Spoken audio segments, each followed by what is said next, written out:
eso partimos de algo muy fundamental, y es una comprensión situada del conflicto y la paz, ¿sí? Que esto fue lo que trabajamos en la introducción. Una comprensión situada que requiere de interactuar con la necesidad de construir un relato común. Por otro lado, de interactuar también con significados diferenciados del conflicto y la paz. Por otro lado, de interactuar con la relación del mundo global, pero también con la relación del mundo nacional, es decir, que comprendiéramos de una manera general y estructural desde dónde nos paramos para hablar de paz, desde dónde nos paramos para construirla e implementarla. Y como conclusión de esto, nos encontramos en un momento de transición política producto del acuerdo de paz, un proceso de tensiones, de rupturas, y que a partir de eso hablábamos un poco de esa visión de Gramsci sobre las crisis y cómo éstas se convierten en periodos en donde lo viejo no termina de morir y lo nuevo no termina de nacer, pero adicionalmente autores como Boaventura de Sousa plantean el concepto de interregno, que precisamente se traduce a lo que está proyectado aquí en las pantallas, a tensiones y rupturas permanentes en donde las sociedades contemporáneas, y en este caso la sociedad colombiana, no termina de posibilitar esas transformaciones producto de la transición política del acuerdo. Entonces, a partir de esto partimos para introducir nuestro módulo desde la sesión pasada. Me devolví. Y en relación con eso señalábamos dos dimensiones, o dos campos más bien. Un lado, el campo de los retos globales que están significados en la inestabilidad geopolítica, en las preocupaciones económicas, en la crisis climática y ecológica, pero también en la gobernanza tecnológica y vigilancia continua. Decíamos un poco que eran estos retos globales los que hoy tiene la humanidad al frente, pero adicionalmente son unos retos globales que constituyen y requieren un compromiso y una interpretación armónica con lo que está pasando. Y asimismo, caracterizábamos un poco conjuntamente cómo significaba la paz neoliberal o la paz democrática. Una paz neoliberal basada en unos principios de propiedad, en unos principios económicos, en unos principios de valores particulares, entre otros elementos que ya señalábamos, pero también una paz democrática que contribuía a pensarla y diseñarla a partir de valores de justicia, de valores de participación, de valores de profundización de las transformaciones que requiere nuestro país. Y a partir de eso generamos un primer ejercicio de construcción colectiva de algunas categorías en relación con eso. Pero entonces, antes de avanzar, la idea es que, por favor, de manera autónoma, de manera libre, empecemos a compartir lo que se hizo de los ejercicios que dejamos para desarrollar en casa, ¿sí? Entonces, recordemos que el ejercicio consistía fundamentalmente en dos momentos. Bueno, por un lado ver la película, pero sobre eso no, era más para la reflexión personal, pero por otro lado, dos ejercicios. Uno, lograr pararse desde un rol que cada uno de ustedes podía determinar, un rol del Estado, un rol de los movimientos y organizaciones sociales, un rol de la ciudadanía en general y un rol de las insurgencias, y a partir de eso construir un relato, un concepto, definición de paz neoliberal o paz democrática, o las dos, pero que se ubicaran desde este sujeto que ustedes escogieron. Entonces, bueno, por este momento voy a dejar de compartir pantalla y pasaríamos a la socialización de este ejercicio. Perdón, para reiterar también que el otro momento del ejercicio autónomo era la definición de un problema, o de varios problemas de su comunidad, de su entorno, de su territorio, bueno, como ustedes bien lo desearan. Esto es muy clave porque particularmente conmigo en el desarrollo de este módulo vamos a tratar que cada uno de estos ejercicios primero les permita ir generando productos concretos para lo que es el trabajo final del diplomado, pero por otro lado, que permita ir de manera articulada uno y otro, ¿sí? Es decir, que no sean ejercicios diferenciados y desarticulados, sino que por el contrario sean armónicos. Entonces, a partir de esto, ahora sí, bueno, ¿quién quisiera compartir lo que desarrolló en casa? No sé. ¿Quién quiere empezar?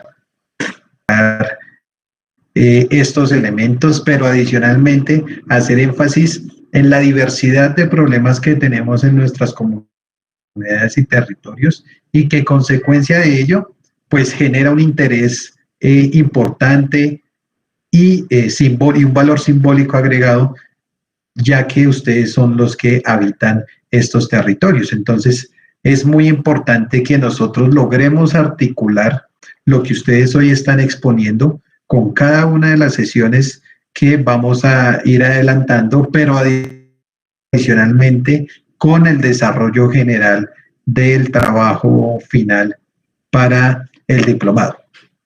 Entonces, a partir de esto último que acabo de señalar, es importante que tengamos presente que particularmente el desarrollo de este módulo tiene como fin principal situarnos en lecturas comunes del conflicto, de su historia y de su perspectiva en la construcción de paz, de la mano de lograr articular con pequeños ejercicios como los que dejamos en la sesión pasada, de cara a poder construir visiones comunes. Esto se los voy a explicar al finalizar con los otros ejercicios que vamos a ir desarrollando. ¿Listo? Entonces, voy a continuar con la exposición. Vamos a trabajar en dos momentos. La información que hoy les vengo a compartir, más allá de las diapositivas, sino del relato, señora. Es que, bueno, yo no había tomado el concepto de paz, pero después de escuchar a los compañeros y analizar de muchas personas en la comunidad, yo noto que la paz está muy asociada con la garantía integral del goce de las libertades de las personas. Por ejemplo, y yo creo que partimos de ese respeto que hay que tener a los principios, valores, ideologías, conceptos, y tolerar que los demás también se pueden expresar, pero lamentablemente ese ha sido uno de los puntos que yo analizo, porque aquí en la vereda se nota mucho que los campesinos son bastante tímidos y muy callados, pero el que llegan otros que quieren aprovecharse y no los respetan, entonces las personas encuentran en la violencia otras formas de expresión, pero me dejó reflexionando. A continuación, varios elementos, uno relacionados con la comprensión de los conflictos y dos, relacionado con una perspectiva histórica que nos permita unificar algunos elementos y unos insumos muy importantes para interpretar el conflicto, pero que adicionalmente sepamos que este diagnóstico y estos elementos que a continuación se presentan permiten el desarrollo de una interpretación y atacar de manera directa ciertos problemas de la construcción democrática y de la consolidación de la paz. Entonces voy a compartirles pantalla en este momento. El día de hoy los elementos, como les decía, que se van a exponer van a ser un poco densos, entonces les prometo que esta es la única vez que vamos a trabajar algo así de denso. Ya los otros van a ser un poco más dinámicos. ¿Listo?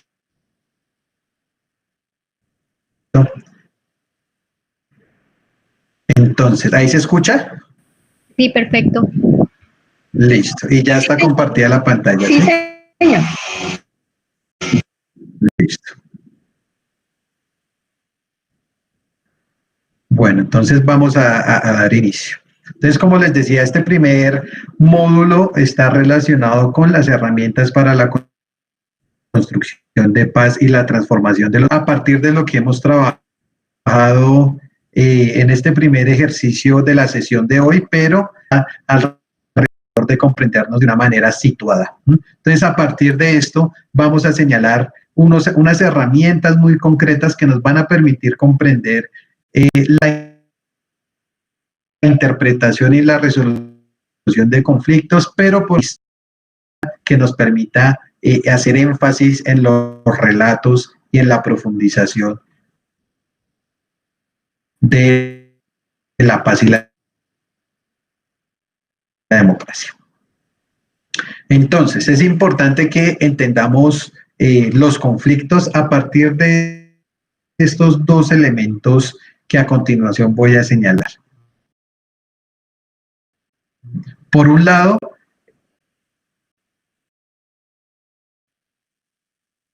hay que interresolver los conflictos de personas, actores y sobre un conflicto, causa este conflicto. Y a partir de estas tres relaciones y estos tres elementos es importante que tengamos en cuenta esa relación para poder entrar a resolver o atender determinada circunstancia, ¿sí? Pero esta relación entre personas, sujetos y actores, conflictos y problemas debe entenderse no únicamente desde una visión directa o física de la expresión de la violencia, ¿sí?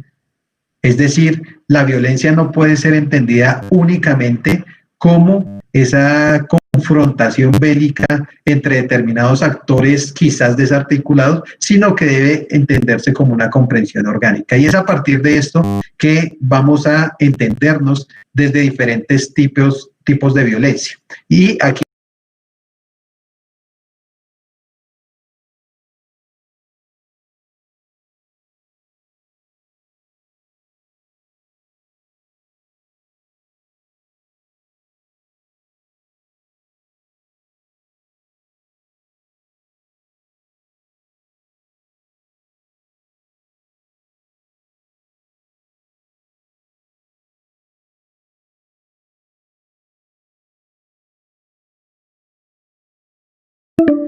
en la exclusión política, en la exclusión social, económica y cultural, que se traduce a un conflicto violento de manera permanente.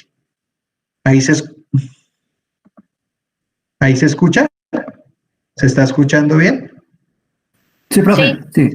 Sí. Listo. Sí, profe, se escucha. Perfecto. Sí, señor. Listo. Entonces, a partir de eso, hay una tercera violencia o un sentido del tipo de violencia que es la cultural, que son estos fenómenos ya de gran escala y que son transversales a todo ese sentimiento y toda esa relación social y más muy claros, que está el patriarcalismo, el racismo y la discriminación. ¿Listo?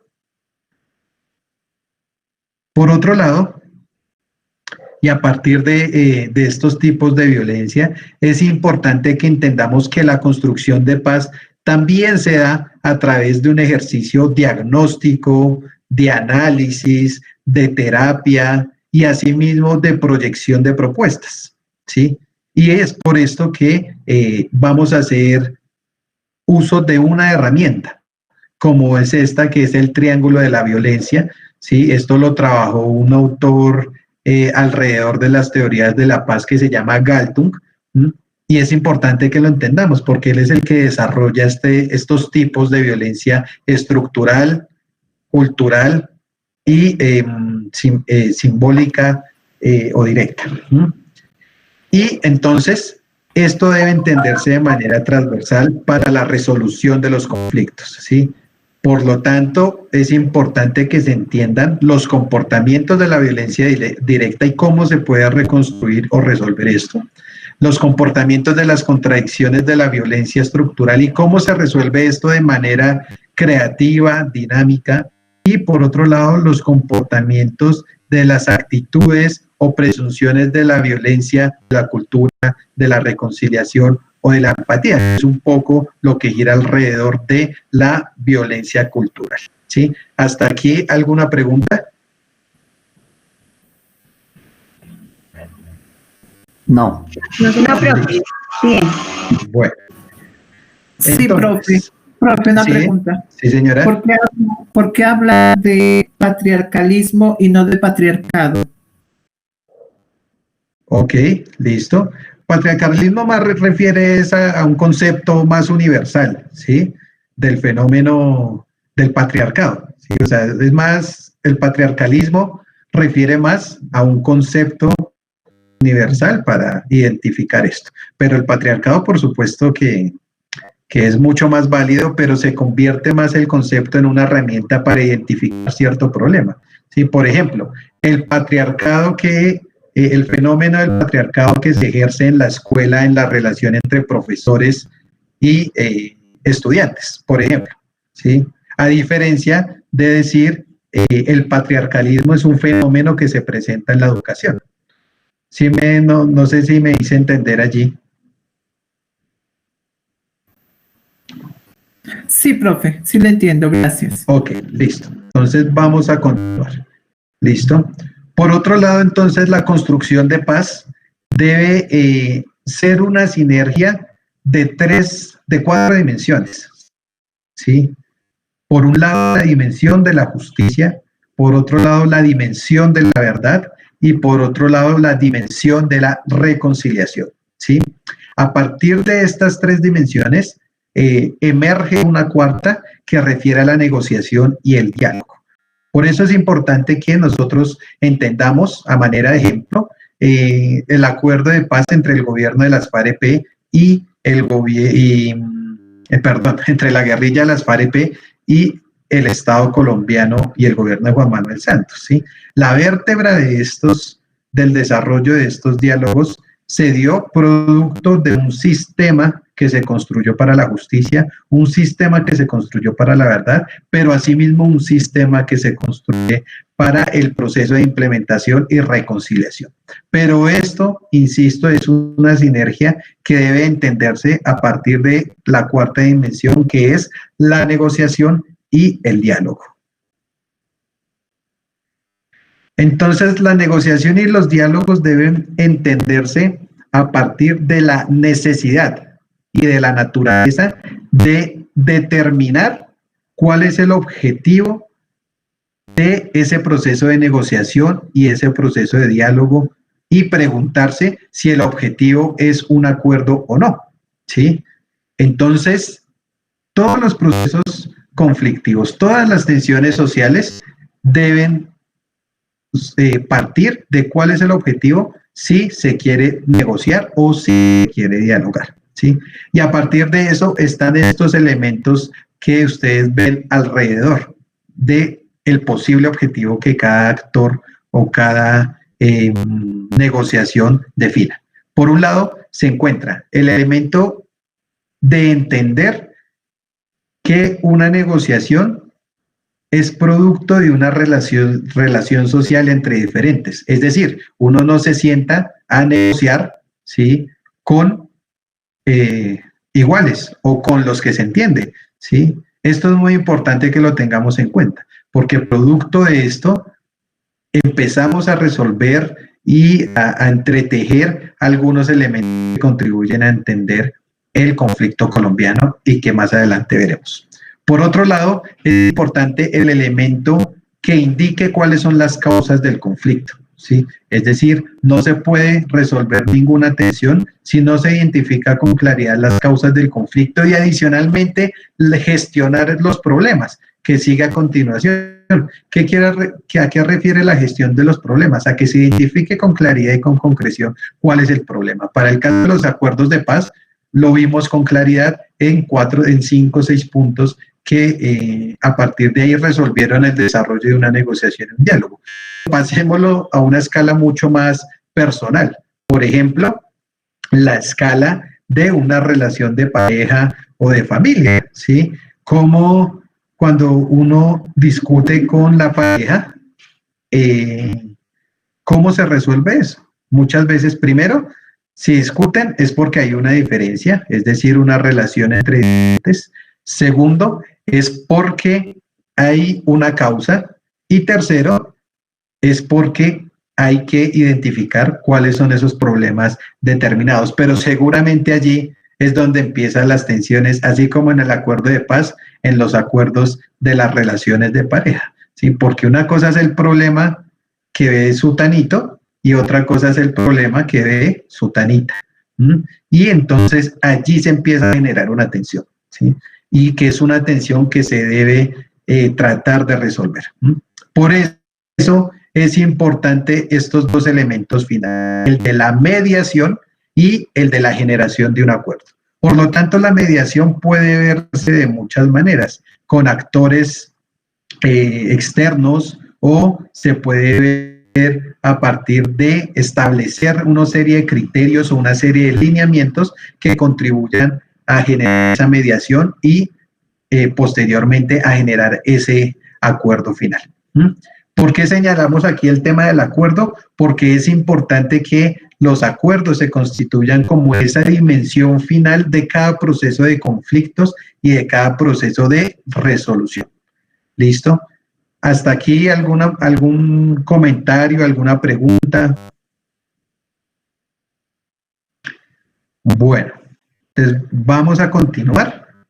Esta era el segundo momento, esto que acabamos de decir es el segundo momento de la sesión del día de hoy.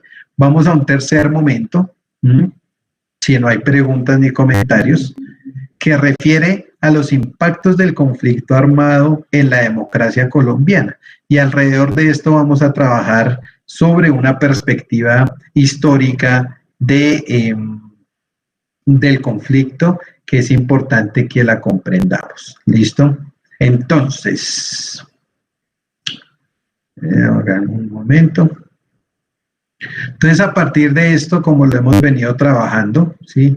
Es importante que entendamos que hay un estatus de violencia, ¿sí?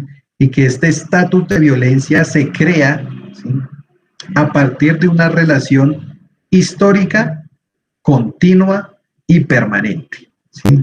Y es un estatus de violencia que debe entenderse a partir de el desarrollo de diferentes fenómenos políticos. Profe, qué pena, lo molesto, lo interrumpo. ¿Existe la posibilidad de que se haga un poco más grande la diapositiva? Es que realmente no se alcanza a leer muy bien. A ver, regálame un momentico.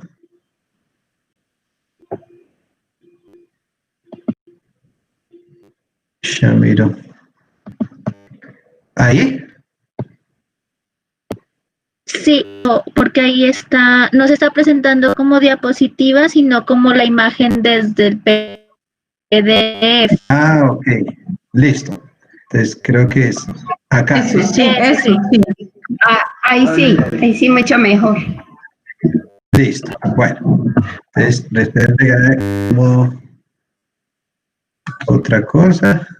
Listo. Entonces, como les decía, es importante que entendamos la construcción de este estatus de violencia a partir de una relación social que se va generando a lo largo de la historia, ¿sí?, entre un conjunto de actores que para este caso los vamos a referir como la comunidad política.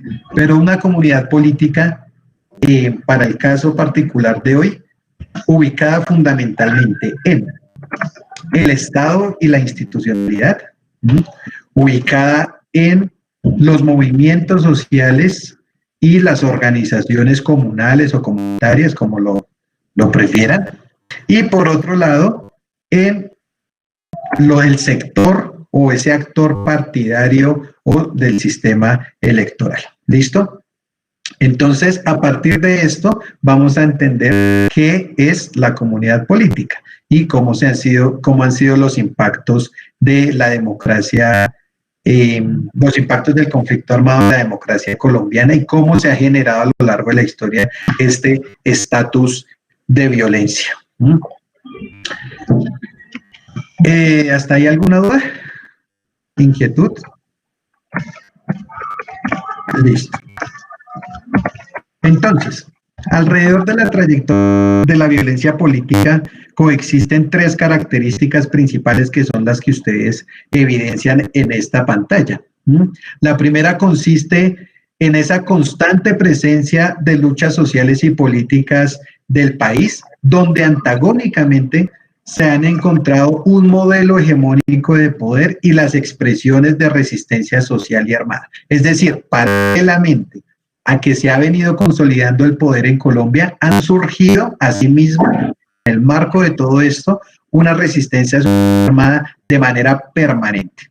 La segunda característica se expresa en el crecimiento de fenómenos criminales, como lo es el paramilitarismo y como lo es el narcotráfico. Pero esto se ha presentado en la medida en que se ha consolidado el Estado desde la segunda mitad del siglo XX hasta la actualidad como lo conocemos.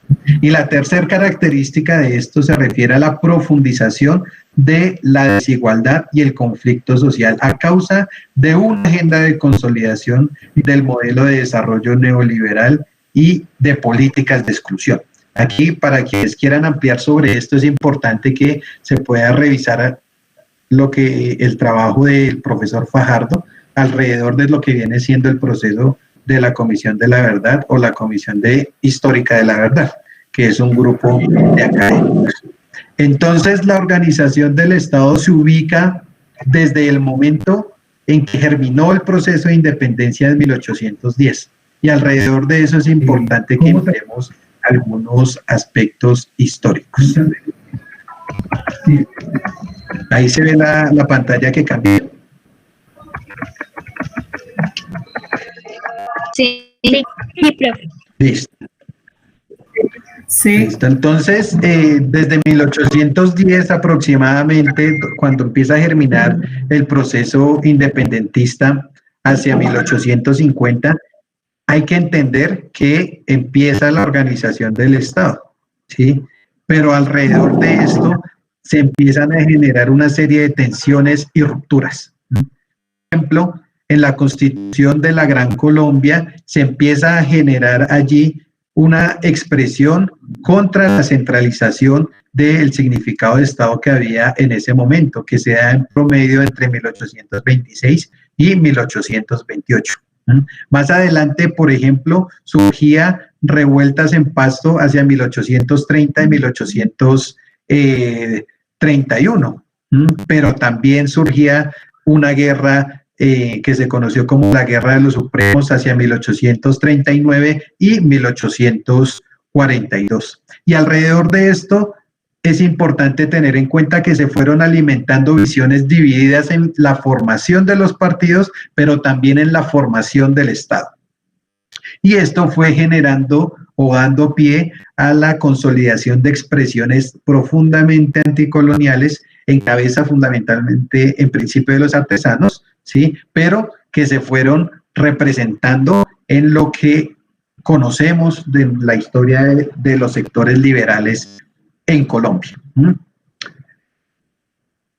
Más adelante se conoció un proceso que fue entre 1886 y 1890, que es lo que se conoce como la regeneración conservadora, ¿sí? Esto es producto de las guerras que se van presentando y que una de ellas es una que referenciamos mucho, que es la Guerra de los 1000 días. Y estos conflictos entre los sectores del liberalismo y los sectores emergentes de la regeneración conservadora fueron llevando progresivamente a una cantidad de tensiones entre visiones de Estado y entre visiones de configuración sociopolítica. Confrontaciones que no eran políticas, o bueno, eran políticas sí, pero que se dan por medio de la violencia permanente.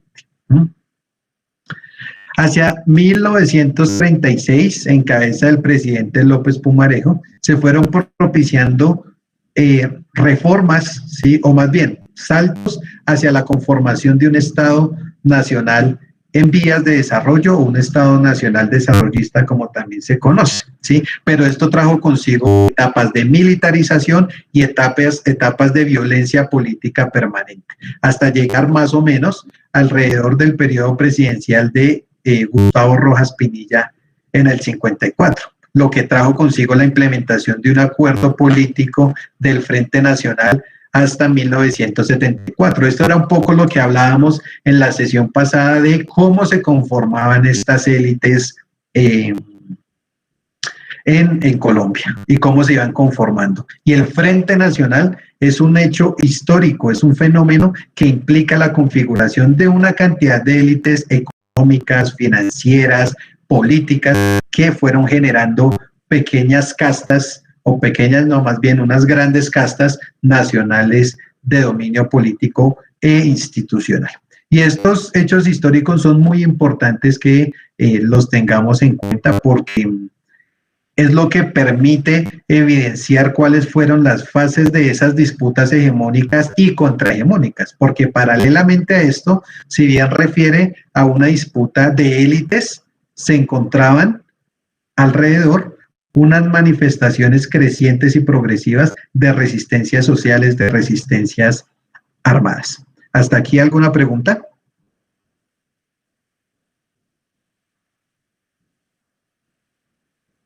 No, señor.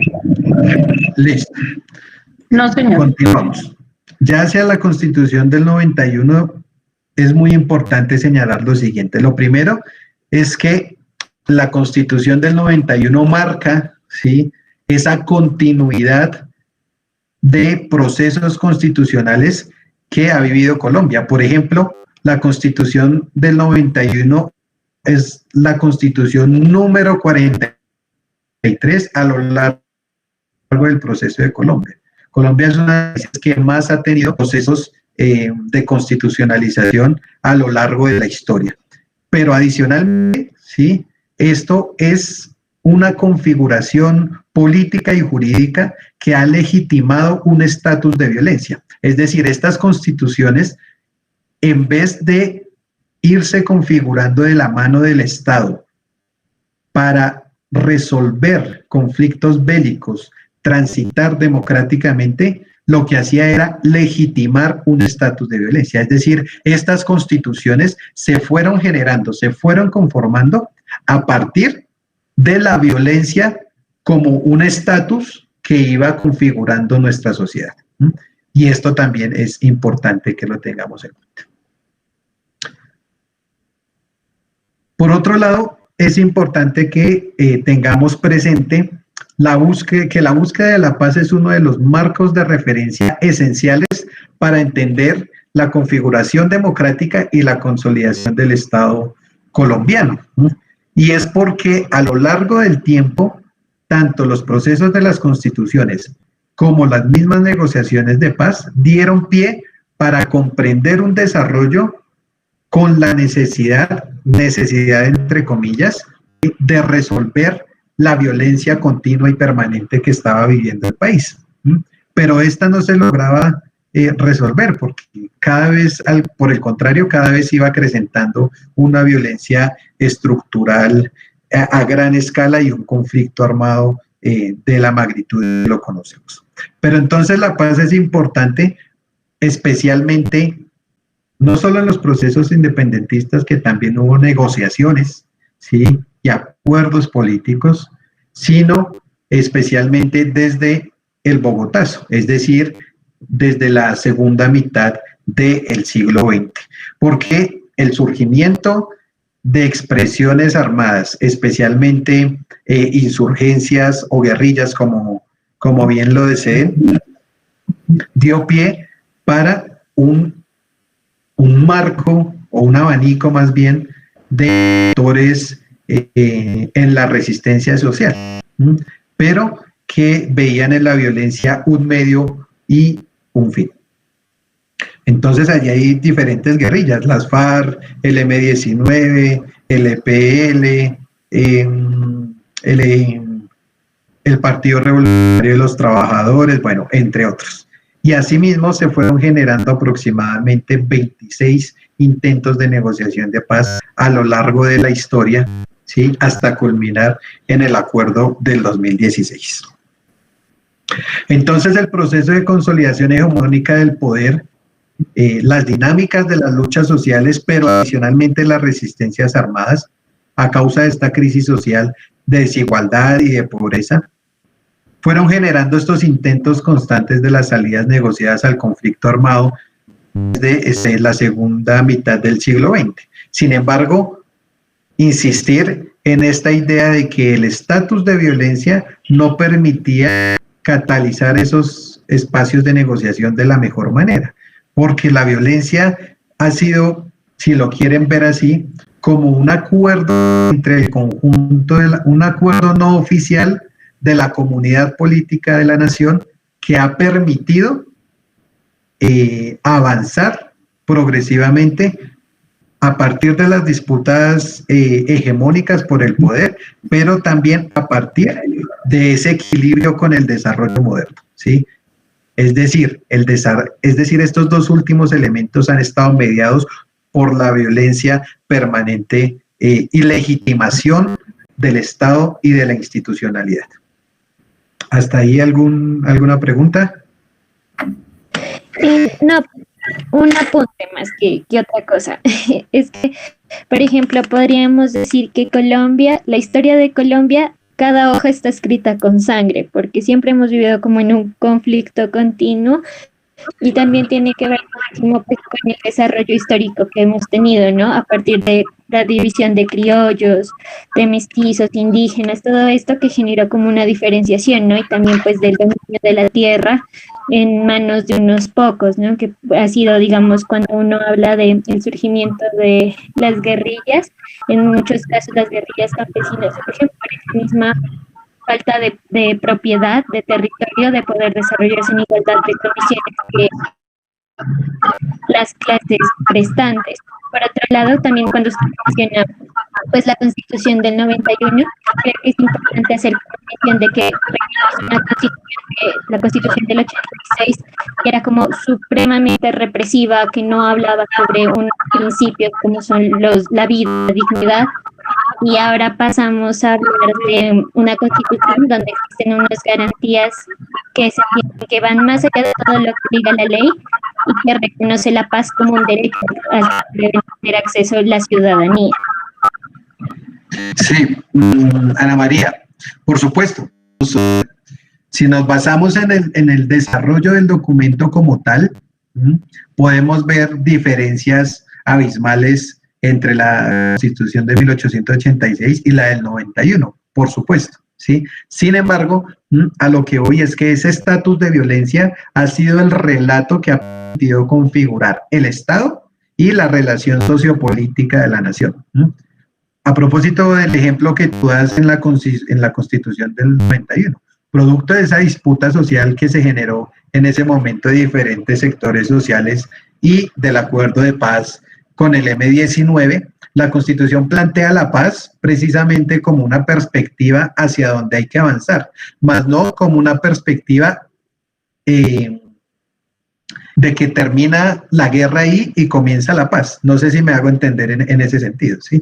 Es decir, las constituciones hasta hoy y el desarrollo del Estado de manera institucional ha girado en torno a la resolución de un conflicto permanente porque hay una violencia permanente, ¿sí?, que se va generando.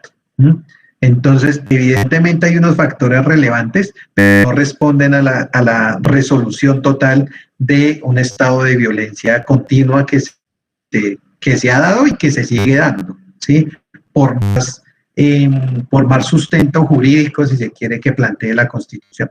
Pero, por supuesto, lo que tú dices es supremamente válido y hay que mirar también cómo se pueden generar otros significados en relación con eso. ¿Alguien más quiere plantear algo para poder continuar? Bueno, no, pues sí, yo. Listo, Diana Torres. Sí, nomás como para reflexionar en el sentido de que Colombia, pues, como lo muestra, ha transitado por varias negociaciones para ejercicios de desmovilización de grupos armados que pretenderían llevar hacia la construcción de paz o iniciar caminos a la construcción de paz. Un poco ahí sería mirar más allá la diferencia entre esos procesos y el proceso de negociación con FARC, va más allá de la desmovilización y dejación de armas. Pero el tránsito hacia la paz empieza posterior a la firma, ¿sí? La implementación de los acuerdos son los que marcan que realmente se transite hacia esos ejercicios de construcción de paz y creo que es supremamente importante como revisar los casos centroamericanos donde muestran que cómo ha sido tan difícil ese tránsito después de esas firmas de los acuerdos que han dado pie a nuevas violencias muy arraigadas y muy complejas y a un aumento de las desigualdades sociales dentro de estos territorios que ya han tenido esa experiencia en términos de negociación e implementación en algunos términos de sus acuerdos. Listo, muchísimas gracias. Sí, es muy importante y tiene, lo que acaba de señalar Diana, tiene precisamente relación con comprendernos de manera situada. Sí, es decir, la paz de Colombia no es la única que se ha hecho y es importante aprender de otras expresiones. Elena, perdón. Profe, bueno, en lo que he visto de la presentación y de lo que conozco pues aquí al estar en la zona rural, el tema del territorio, el acceso a la tierra, que es como uno de los focos que genera más violencia y más discriminación, y no lo veo ahí dentro de esos elementos de esa configuración que se presenta entre las reacciones sociales, la insurgencia, el paramilitarismo, la institucionalidad y la sociedad civil, pero ahí no habrá un rol del territorio también en esa constitución, la configuración del Estado, ese tema que se ha tratado de tocar durante la historia del país con el acceso a la tierra, la reforma rural, la reforma agraria, ahorita dentro de esta construcción de la paz, ¿no juega también un papel muy importante? Gracias, Elena. Sí, por supuesto. En algún momento lo señalé en cómo se fueron configurando esas tensiones entre liberales y conservadores. Y uno de esos problemas precisamente era ese crecimiento del emporio latifundista, pero que redunda en un problema de acceso a la tierra. Es decir, la tierra es una de las vértebras del problema fundamental del desarrollo del Estado colombiano y del conflicto. Pero en relación con lo que acaba de señalar Elena, precisamente en esa perspectiva territorial, en esa perspectiva un poco más localizada y regionalizada del conflicto, quisiera seguir avanzando porque precisamente voy a entrar a profundizar en esos elementos. Entonces, si no hay más preguntas o comentarios, voy a continuar, que ya nos va quedando media hora, ¿listo? ¿Ahí se está viendo? Sí, profe. Listo, voy a volverla a agrandar. Sí, señor, sí se ve. Listo.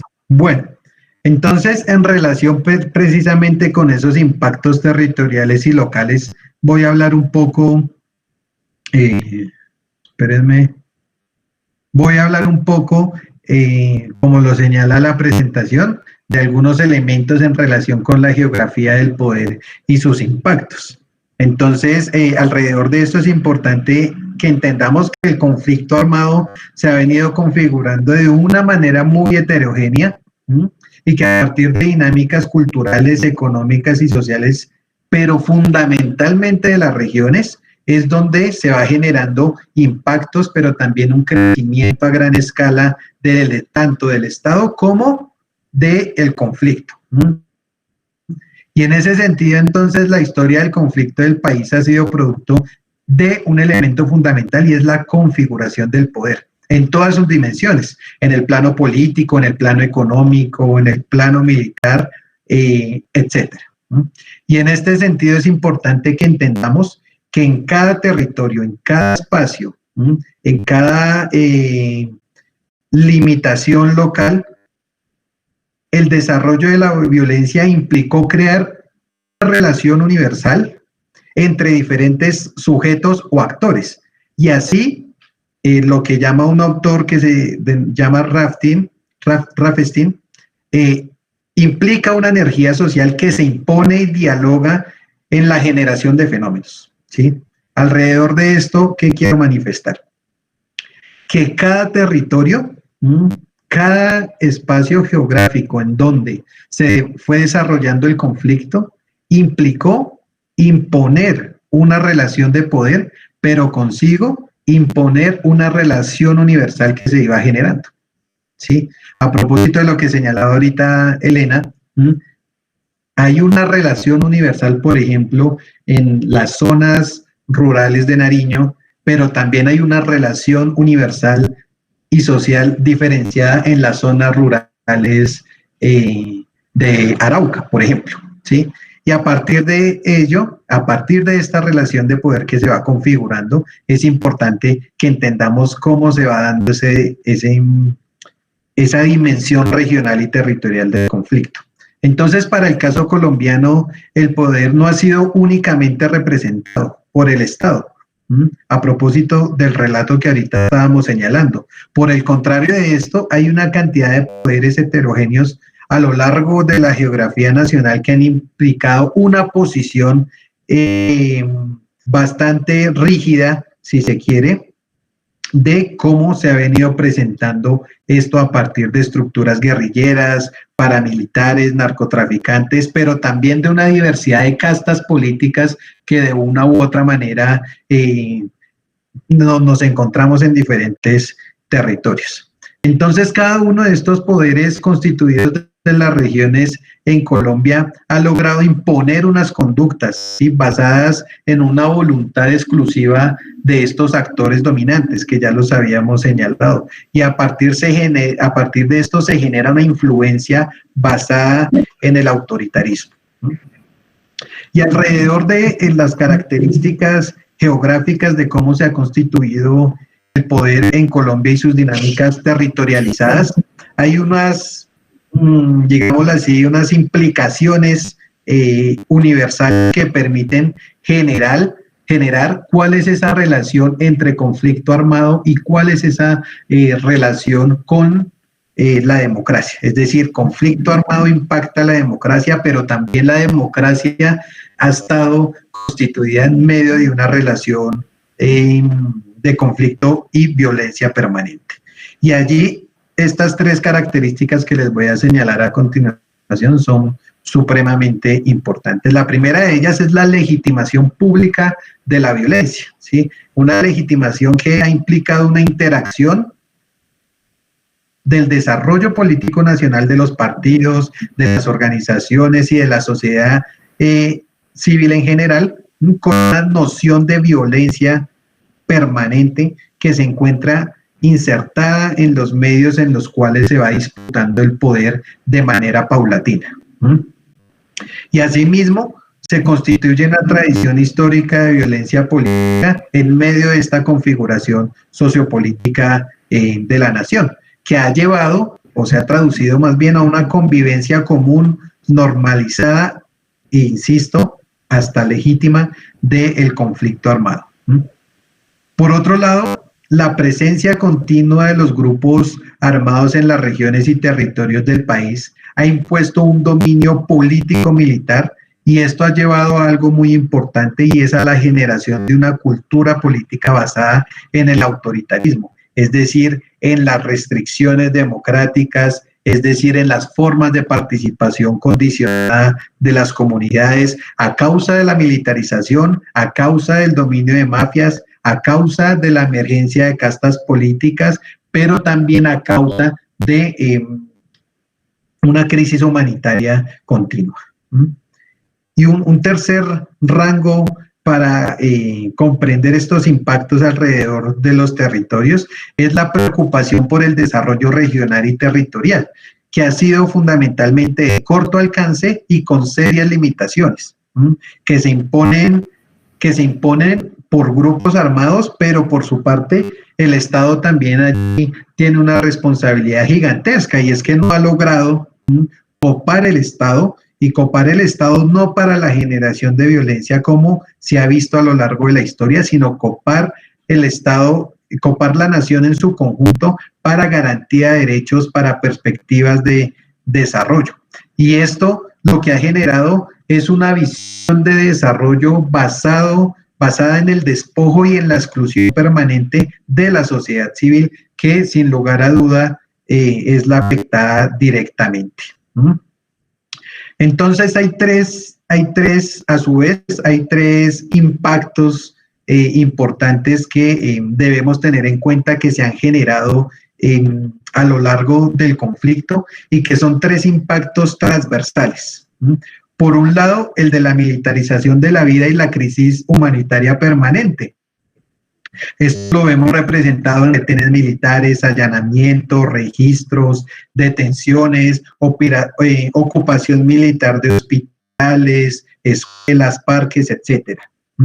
Y esto lo que ha generado es una amenaza recurrente de una confrontación bélica, pero adicionalmente de una violencia establecida, de una u otra forma determinada unilateralmente por actores. Y lo que recrea es una convivencia alrededor del miedo, pero también alrededor del dominio extremo, y esto es un elemento supremamente clave. Por otro lado, otro de los impactos transversales es la economía ilegal como una configuración de relaciones sociales y relaciones políticas, ¿sí? Es decir, que la cadena productiva del narcotráfico por un lado, pero también alrededor de la minería ilegal y seguramente otros fenómenos, ha implicado una forma única de oportunidades y desarrollo familiar o individual. Es decir, que esto también es consecuencia de la no presencia del Estado y del condicionamiento de grupos armados ilegales, ¿sí? Esto genera opciones únicas de subsistencia alrededor de la ilegalidad y por eso es que las regiones quizás también se han traducido en una especie de territorios para no tocar por parte del Estado, porque leen los territorios, leen las regiones como una lógica alrededor de un sistema de ilegalidad permanente, pero adicionalmente leen al territorio como un espacio a combatir constantemente. Y por otro lado, el surgimiento de las mafias locales y las castas políticas, ¿sí?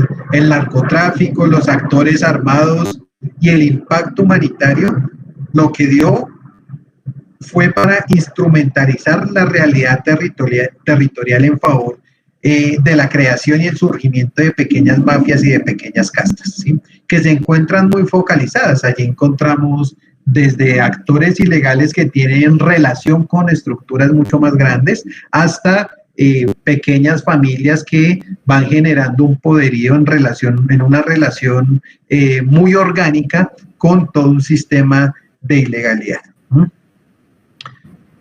¿Hasta ahí alguna pregunta?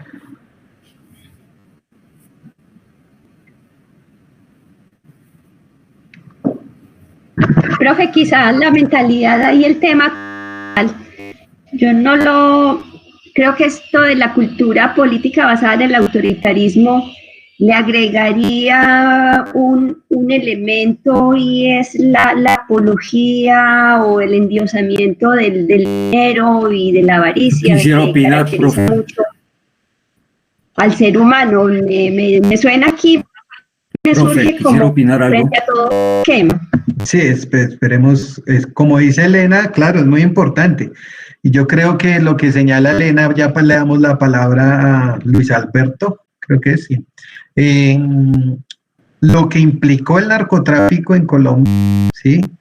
No solamente fue una relación de dominio extremo y de vínculo total con el Estado, sino que implementó una cultura mafiosa alrededor de las generaciones que llegan después de la década de los 80, por lo menos, ¿sí? O sea, desde el tema de comunicaciones de las novelas, ¿sí? De la música, hasta esas relaciones mucho más cercanas de la vida fácil, ¿sí? Que se pueden generar en un barrio, en un territorio, en un área rural. Entonces, lo que dices tú es supremamente cierto, y pues que también hay que contemplarlo alrededor de la dimensión cultural. Luis Alberto.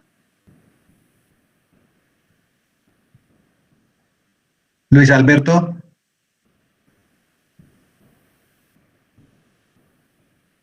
Luis Alberto.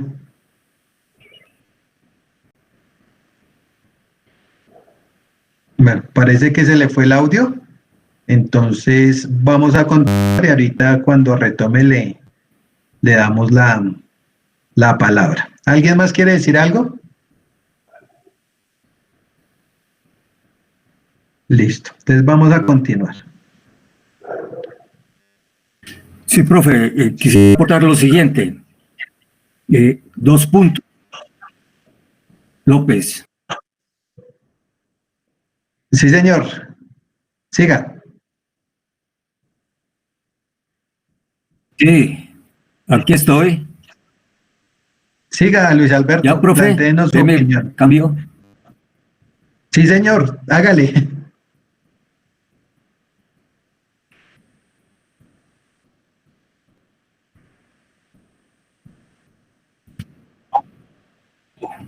Profe. Ya estoy. Sí, señor, Que Luis hable, Luis Alberto, Alberto. hágale. Sí, compañero, sí se le escucha. Como que no tienes... Sí, tiene dañado como el audio. Yo creo que él no iba a intervenir, sino que dejó el micrófono ¿Ya? prendido. Y eso fue lo que... ¿Me escucha? Sí, Luis Alberto, ahí. Si quiere, apague la cámara para que se le escuche mucho mejor.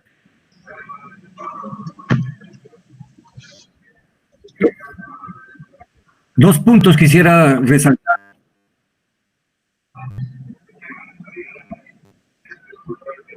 Dos puntos quisiera resaltar de su intervención.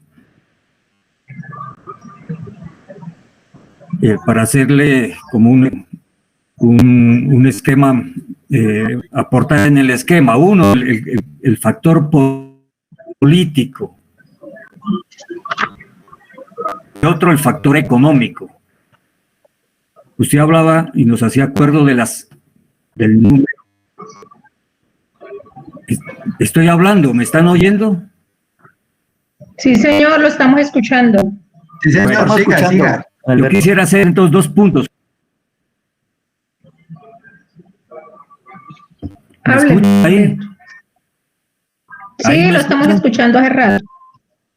Sí, por si hable. Bueno, está diciendo que quiero aportar en 2 puntos. Hace rato nos está diciendo eso.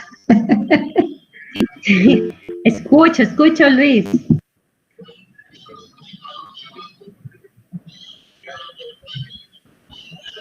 No se le escucha. No, don Luis, definitivamente no se le está oyendo. Ok, Al parecer ahí, tiene profe. interferencias. Entonces le propongo, ¿Listo ahí? ¿Mejor? ahí, pero hágale. Sí, señor, hágale. Sí. Nada. Te escuchamos, Luis, hágale. ¿De dónde? Hágale. Bueno, no, Luis. Estamos escuchando, Luis. Luis, se le- Marta. se le escucha muy, con mucha interferencia. Le propongo entonces que por favor en el chat Listo. escriba lo que quiere plantear Bueno, y dos yo puntos. aquí le leo. ¿Te parece? Se está fallando Sí, un poco. sí, pero es que en este 2 momento puntos, el estoy en político. clase. Entonces, si quiere, yo le marco cuando termine la clase. Apaguemos los micrófonos, listo, por favor. Listo, entonces por favor apaguemos los micrófonos y vamos a continuar ya para ir rematando la exposición. Y por favor, si de pronto Duan se puede contactar con Luis Alberto por el chat para que por favor nos envíe el comentario y ahorita lo leemos sin ningún problema. Entonces voy a continuar. Listo. Por favor, apagan los micrófonos.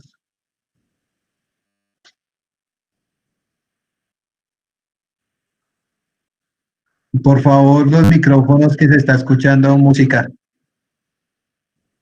Listo. Entonces,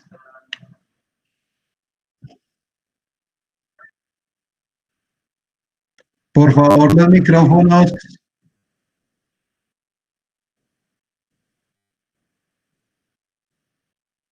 Listo, voy a continuar.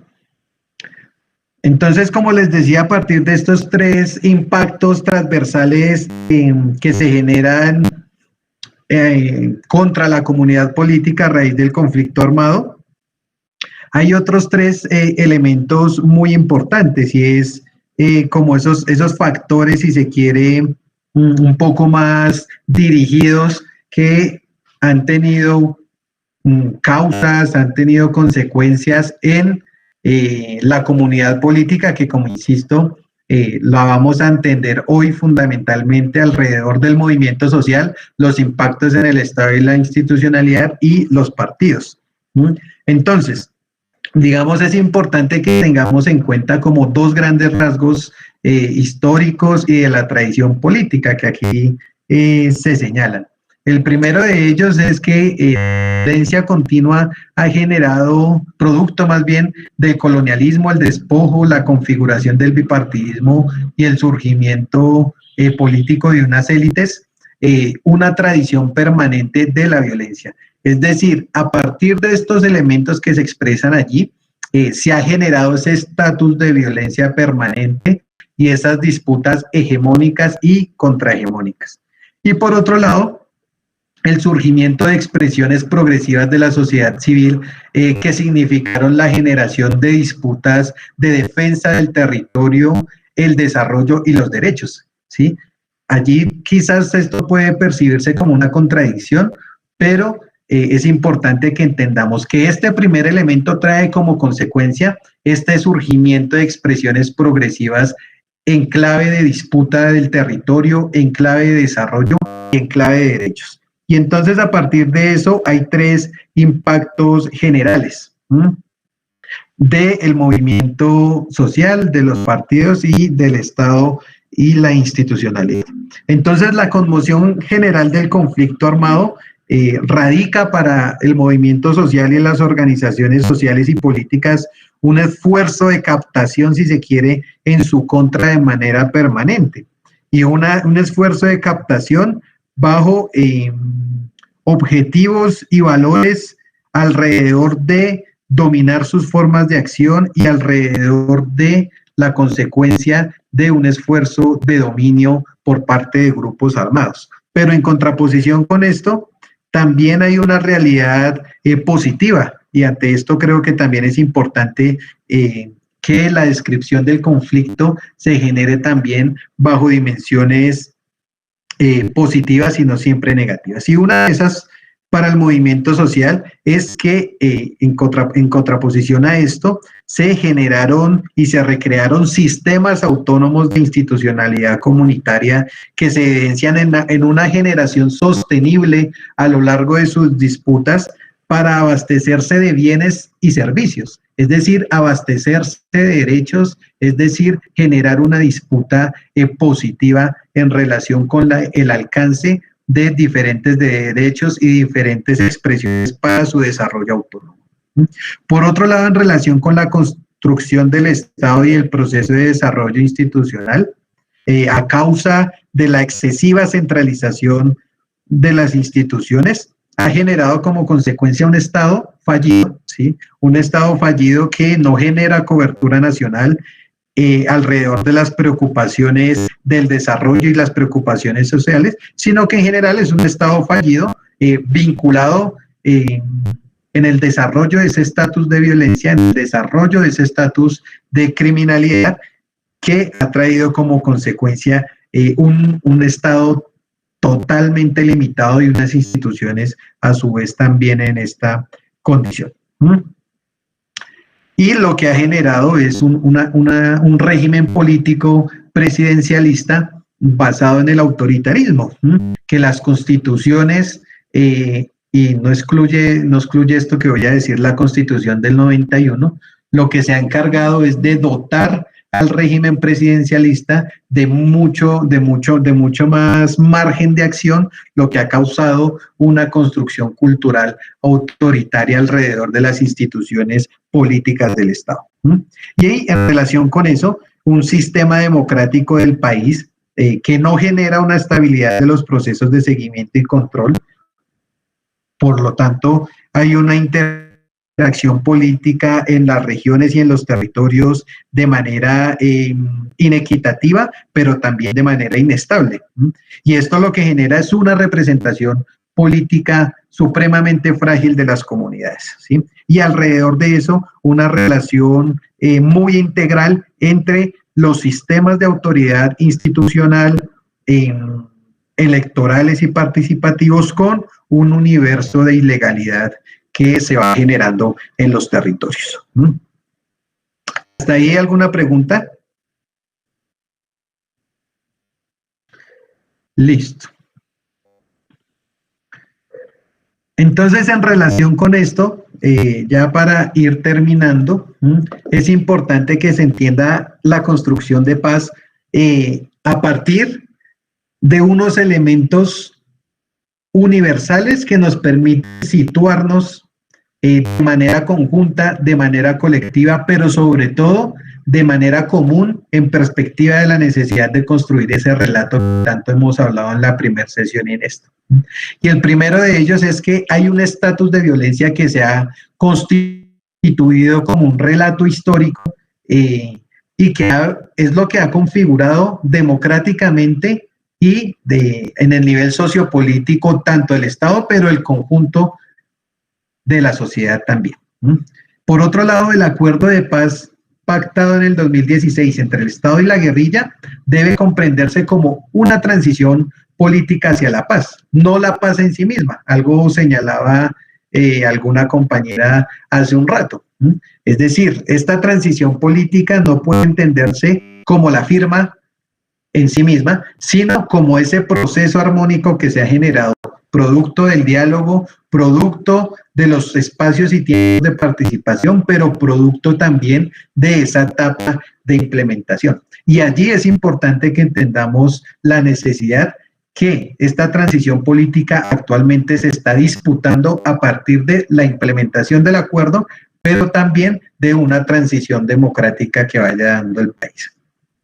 Una tercera dimensión hacia la construcción de paz es que debemos pensar adecuadamente esta transición política, ¿sí? Y a partir de eso, como sociedad civil, como sectores organizados, como instituciones sociales de toda índole, pero por supuesto también con el conjunto de la comunidad política, y allí el Estado es supremamente relevante, hay que generar nuevos paradigmas. Y estos nuevos paradigmas deben estar alejados y suprimiendo permanentemente ese relato de mafias, ese relato de corrupción, ese relato de criminalidad que las instituciones hoy tienen una implicación directa con ello.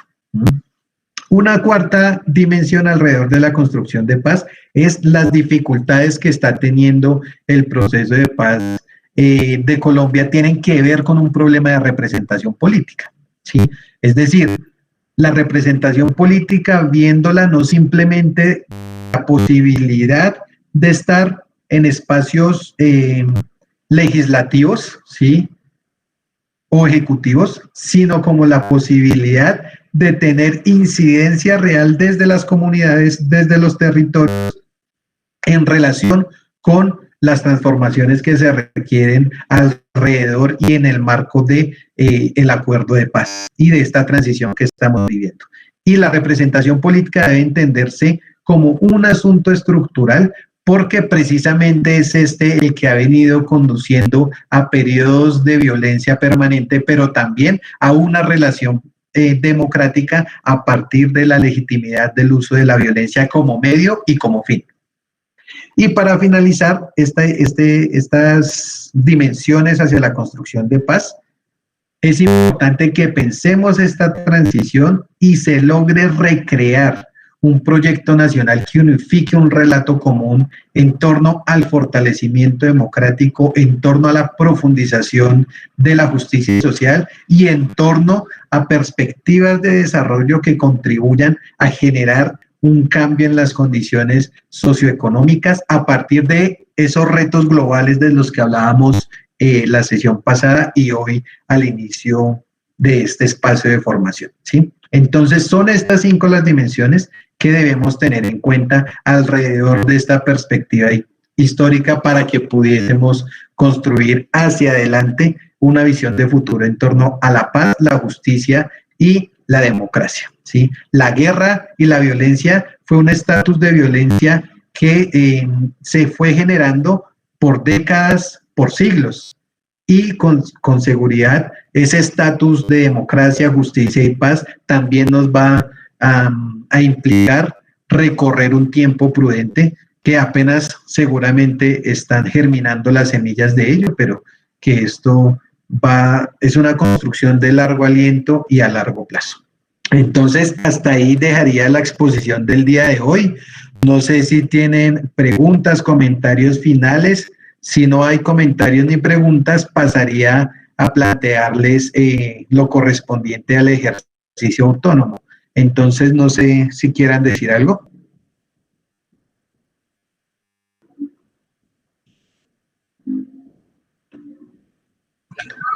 De apoyo que permita y contribuya a ampliar esta mirada. De hecho, a propósito que señalas como ejemplo a Santander y Bolívar, precisamente a manera de reflexión, esa disputa entre Santander y Bolívar también hizo emerger tensiones permanentes por medio de la violencia en relación con la perspectiva que se tenía del Moses. Es importante seguir profundizando. Luis Alberto nos comparte acá el comentario. Lo voy a leer textualmente.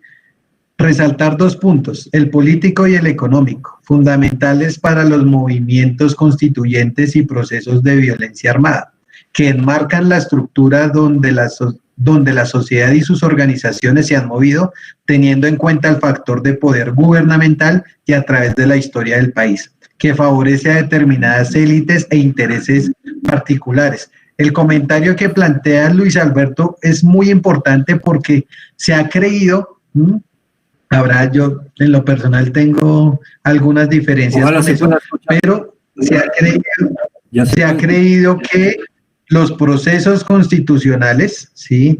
Es decir, la visión alrededor de la posibilidad de que las constituciones reestructuren dinámicas del Estado es una salida. Efectivamente, puede ser el inicio de una salida, pero así como decimos que el acuerdo de paz después de su firma es donde empieza realmente la transición, pasa lo mismo con las constituciones y los procesos de disputa alrededor de los movimientos constituyentes, porque los regímenes que se han constituido en los diferentes países y especialmente en Colombia difícilmente van a transformarse por el simple hecho de plantear una visión constituyente del país. Alrededor de eso van a generarse tensiones, rupturas, disputas permanentes y eso trae consigo muchos riesgos porque puede traer manifestaciones de totalitarismo, de autoritarismo a mayor magnitud. Sin embargo, es un aporte fundamental porque evidentemente esta perspectiva constituyente hace parte inclusive de sectores del movimiento social en la última década y es importante que lo tengamos en cuenta. De hecho, hacia el 2012-2016 varios sectores del movimiento social planteaban la necesidad de que los acuerdos de paz con las FARC se tradujeran a un proceso constituyente relevante para el país que canalizara esto. Bueno, ¿alguien más? Si no, paso al ejercicio.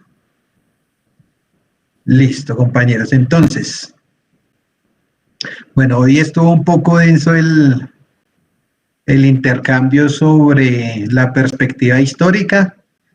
Ya a partir de aquí en adelante vamos a trabajar algunos ejercicios mucho más dinámicos de actualidad, de la coyuntura y el contexto, pero ya fortaleciendo un poco más herramientas, insumos y estrategias que contribuyan a avanzar en la construcción de paz. Entonces, el ejercicio autónomo para esta sesión corresponde a lo siguiente. Lo primero es hacer lectura del módulo 1, capítulo 1, que es la cartilla que ustedes tienen, que se les hizo llegar por medio de Juan. Lo segundo es elaborar un párrafo de no más de 15 líneas que defina y argumente a partir de esta pregunta, y es ¿qué tipo de conflicto y acuerdo tenemos en Colombia? ¿Sí? La idea es que allí cojan los elementos que trabajamos hoy sobre la interpretación del conflicto, lo que les va a arrojar la lectura del módulo 1 y el capítulo 1 y lo que trabajamos en la sesión pasada. Entonces, esto es muy importante. 3, diseñar 3 estrategias para la construcción de paz. Y 4, reflexionar por qué es difícil acordar e implementar la paz con las FARC y el ELN. Listo, que es un poco lo que tiene que ver y vamos a trabajar en la próxima sesión. Ahora, estos ejercicios es importante, como les decía al inicio, que los entendamos de manera articulada.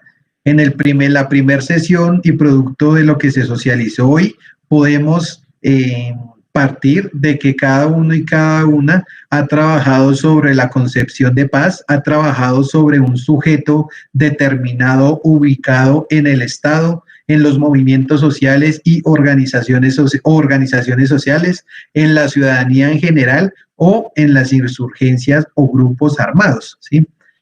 Esta concepción de paz, este sujeto, va de la mano del problema que ustedes han venido planteando o de los problemas que ustedes han venido evidenciando en sus comunidades, sectores, territorios determinados, que hoy nos lo compartieron un poco.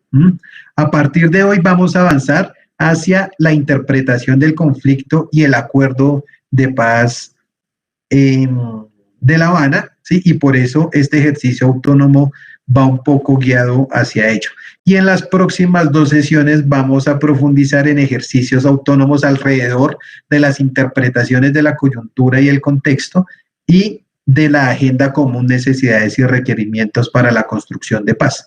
Entonces, para explicarles un poco la relación de el segundo ejercicio y el tercer ejercicio del día de hoy, para que lo tengan presente. Entonces, lo primero que quiero manifestarles es que no borren, no voten y no desechen lo que trabajaron y socializaron el día de hoy, ¿sí? Porque todos estos ejercicios autónomos van a ir dirigidos a una memoria de este primer módulo muy sencilla que en la próxima sesión les voy a explicar. Voy a diseñar un link y en este link ustedes van a depositar estas reflexiones que han tenido y de esa manera poder generar una evaluación y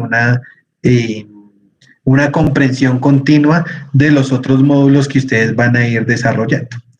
2, es que estos ejercicios autónomos tienen una relación directa uno tras otro y les va a permitir, si lo hacen de manera articulada, les va a permitir el desarrollo del proyecto final referente a la construcción de una política pública o el diseño de una política pública para su sector, ¿sí? Entonces es importante que a partir del problema que ustedes plantearon, voy a tomar como ejemplo alguno, no sé, María Elvira, ¿qué problema planteaste tú o qué problema has pensado para desarrollar en el transcurso del diplomado? Pues antes de que iniciara todo esto de la pandemia, estaba haciendo un voluntariado en cárceles. Ajá. Entonces, pues lo que había planteado para la tarea es una política pública sobre diversidad sexual en cárceles pues en cárceles en general, pero las que yo conozco como problemáticas en cárcel de mujeres. Ok.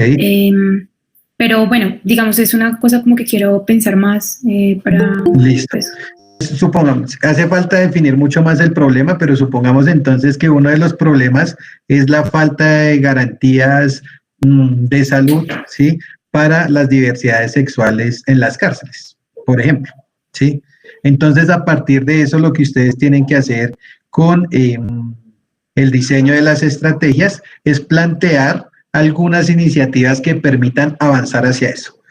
Una de esas, evidentemente, puede ser o es la construcción de una política pública, pero otra de esas puede ser el diseño de grandes brigadas de cooperación entre diferentes actores para solventar eso. Otra estrategia puede ser la necesidad de desarrollar un espacio de formación y pedagogía para generar sensibilización. Entonces, alrededor del problema que ustedes ya plantearon, diseñar esas 3 estrategias de tal manera de que les permita generar un proceso articulado. Y al final, digamos, lo que vamos a trabajar en este primer módulo les va a permitir un contexto general de los problemas para el diseño de ese trabajo final. ¿Listo?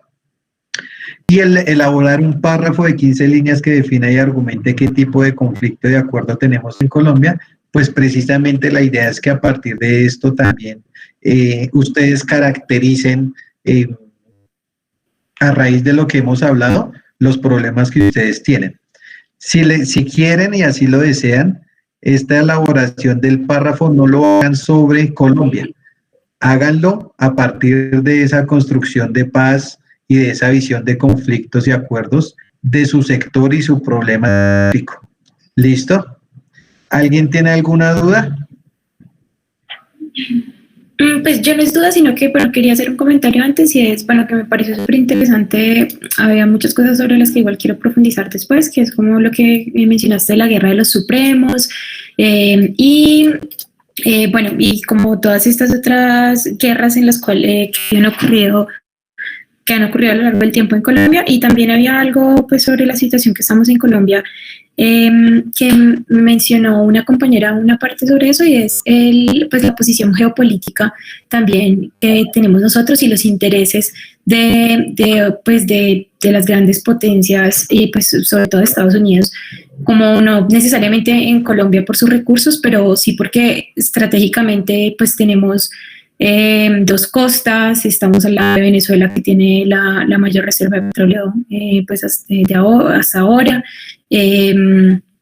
Entonces es eso, es también como todos los intereses y los otros actores internacionales que han jugado también su papel, en ocasiones incrementando o pues igual evitando que se puedan llegar a acuerdos, pues influenciando, no respetando la soberanía del país para poder tomar esas decisiones. Y el señor López, que estaba queriendo hablar, finalmente ya puso un comentario en el chat, por si lo quieren leer. Sí, yo ya lo leí, ya leí el comentario. Lo que puso de los sectores sociales. Ah, ok, Sí, vale, entonces no. No, el último. Sí, colocó de acuerdo a los sectores sociales que se representan sobre el conflicto armado interno, me parece podrían ser los temas. Sí, seguramente, si les parece, a propósito de lo que acaba de señalar María Elvira y Luis Alberto, yo estoy preparando un análisis de coyuntura sobre el tema de FARC y el ELN, por qué no se han podido implementar y acordar la paz con ellos, ¿sí? Y eso precisamente va a tocar el tema con los sectores sociales y este último tema muy importante que señala María Elvira sobre la ubicación geopolítica de Colombia, ¿sí? De hecho, va a hacer énfasis en ese tema específicamente. Entonces, por eso uno de los ejercicios es pensar precisamente en por qué es difícil acordar e implementar la paz con las FARC y el ELN. ¿Listo? Bueno, no sé si tengan alguna otra duda. Bueno, si no es más, entonces en el transcurso yo le voy a hacer envío de esto a Duván. Profe, Señora. ¿por qué medio nos mandaron la cartilla? Por el correo.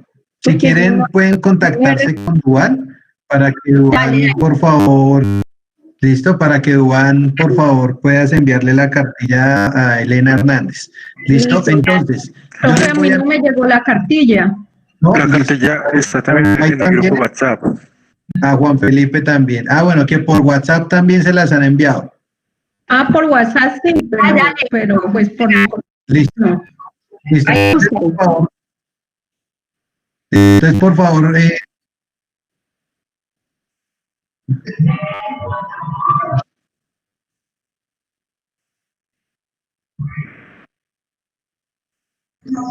listo, que ahorita Duván, ya como está consolidado el grupo, les vuelve a hacer reenvío de la información por WhatsApp, pero adicionalmente, por favor, Duván, para que les puedas hacer envío por el correo de todos los materiales.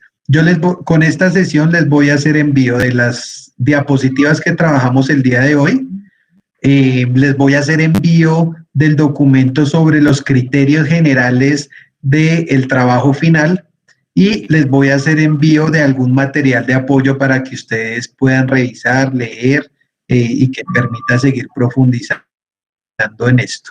¿Listo? Entonces, en las diapositivas ustedes van a encontrar todo lo que trabajamos hoy, pero adicionalmente en la parte final van a encontrar las tareas y las actividades que hay que desarrollar. ¿Listo? Entonces... Profe, la próxima clase el martes y vuelve y sigue martes y jueves. Sí, martes y jueves. Sí, eso por favor lo cuadran ahí con Duván, cualquier cosa frente a las dudas de los horarios, pero sí, martes y jueves. Nosotros, y cada módulo le corresponde a un profesor diferente, entonces yo los voy a acompañar a este módulo y el otro módulo va a estar otras personas. ¿Listo?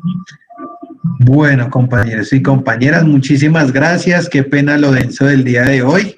Les haré llegar el material y bueno, nos estaremos viendo entonces el próximo martes. Un abrazo a todos y todas. Que descansen, que tengan buen fin de semana. ¿Listo? Muchas gracias. Igual. Bueno, Gracias, cualquier cosa ahí quedo pendiente. muy Bueno, amable. hasta luego. Muchas gracias.